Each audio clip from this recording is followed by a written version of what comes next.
Hi, I'm Bentastic, and I'd love to show you one of my favorite card tricks. In fact, this is one of the first card tricks I ever learned years before I wanted to become a magician. Now, for this routine, you will need a regular deck of playing cards. Any deck will do. If you have one lying around the house, it will work perfectly. Now, for this trick, you do need a volunteer to help you. Obviously, I don't have a volunteer here with me today, so you will be my volunteer. Now, what you do is you get your volunteer to go through the cards, and they can randomly choose any card they would like. So just for demonstration purposes, let's stop right about here. And this will be the card that the volunteer has chosen. Let's take a look. It is the King of Spades. Then you get your volunteer to place the card into the deck anywhere they choose. Now we use some magic words, maybe abracadabra, hocus pocus, or maybe even bentastic. And we show our volunteer that the card has amazingly turned over and revealed itself in the deck for us all to see, just like so. And as you can see, the King of Spades is the only card in the deck that is turned face up and revealed itself to us. So the secret to this amazing card trick is pretty simple. It does take a little bit of practice, of course, just like with all magic tricks, but I think you will have a lot of fun with it. Now, like I said before, for this trick, you will need a regular deck of playing cards. Now, the setup for this is pretty simple. All you need to do is make sure that the bottom card of the deck is turned over like this. So both sides of the deck are now upside down.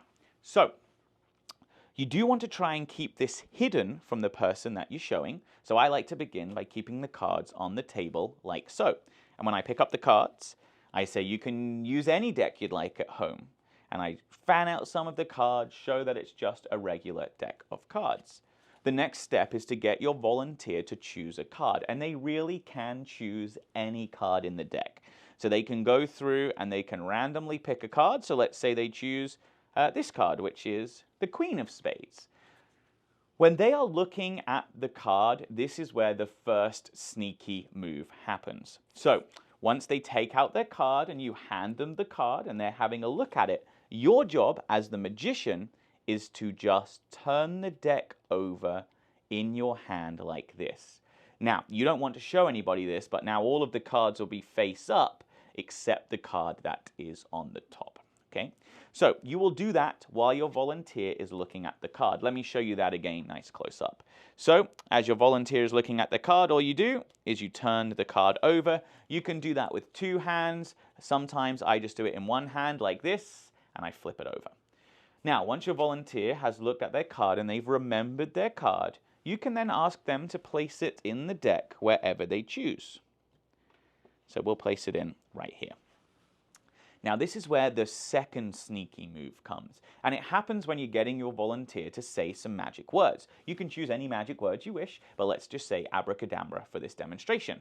As your volunteer is saying abracadabra, the next sneaky move is to turn the cards back around to the original state. So all we do again is flip the cards. And I like to do that as I'm getting my volunteer to say abracadabra.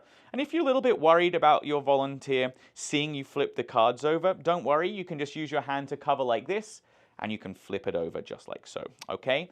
Now, you then get your volunteer to look at the cards and you fan them out. And if you've turned them over correctly with those two sneaky moves, one card in the deck will be the card that they chose, and it will be face up, and you can then show everybody that the rest of the cards are face down.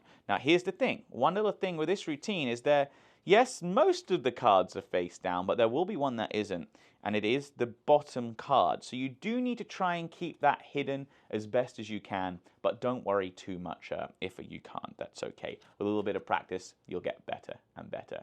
So this is Bentastic's favorite card trick. I hope you enjoy learning it, and I hope you enjoy performing it too.